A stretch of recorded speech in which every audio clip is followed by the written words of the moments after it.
ኮንተንት ወይም ይዘት ምንድነው ከሚለው ጥያቄ እንነሳ።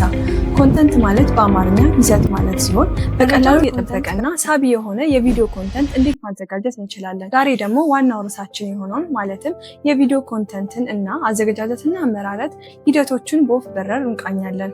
ሰላም ናዝሬት እባላለሁ። ይህ በኢፒክ ክሬቲቭስ ቲም የሚቀርብላችሁ የቪዲዮ ኮንተንት አዘገጃጀትና አመራረት ላይ ያተኮረ ተከታታይና አጫጭር አስተማሪ የቪዲዮ ኮንተንት ነው። አብራችሁን ቆዩ። ከዚህ በፊት በለቀቅነው ቪዲዮ ላይ የኮንተንት አይነቶችን በአጭሩ ገልጸን በዚህኛው ቪዲዮ ደግሞ ቪዲዮ ኮንተንት አዘገጃጀትና አመራረትን እናስቃኛችኋለን። ባለው መሰረት አጠቃላይ ምንነትና ሂደቱን እናቀርብላችኋለን።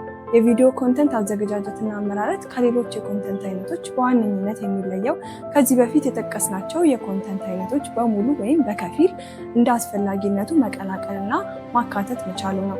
የምናመርተው ወይም የምናዘጋጀው የቪዲዮ ኮንተንት ምስልን፣ ጽሑፍን እና ድምፅን እንደየ አስፈላጊነቱ ያካትታል። በመጀመሪያ የቪዲዮ ኮንተንታችንን ለመግለጽ እንደሞከር ነው ይህ የኮንተንት አይነት የቭሎግን እንደዚህ አይነት አስተማሪ ቪዲዮዎችን እና ተንቀሳቃሽ ምስልን ወይም ሞሽን ፒክቸርን በመጠቀም የሚዘጋጅ ቪዲዮዎችን ያካትታል። የቪዲዮ ኮንተንት አመራረትና አዘገጃጀት ሂደት የሚከተሉትን ሂደቶች ያካትታል። ሂደቶቹን ከመግለጻችን በፊት አንድ ማወቅ ያለባችሁ ነገር እንደ ፕሮጀክቱ አይነት ሂደቶቹ ሊሰፉም ሊጠቡም ይችላሉ። እኛ ያዘጋጀነው ቀለል ባለመልኩ ማንኛውም ሰው ሊረዳውና አስታውሶ ሊተገብረው በሚችልበት ሁኔታ ነው። የመጀመሪያው ሂደት ፈጠራና እድገት ወይም ዲቨሎፕመንት፣ ሁለተኛው ሂደት ቅድመ ዝግጅት ወይም ፕሪ ፕሮዳክሽን ሲሆን፣ ሶስተኛው ሂደት ደግሞ ዝግጅት ወይም ፕሮዳክሽን ሲባል፣ አራተኛው ሂደት ደግሞ ቅንብር ወይም ፖስት ፕሮዳክሽን ነው።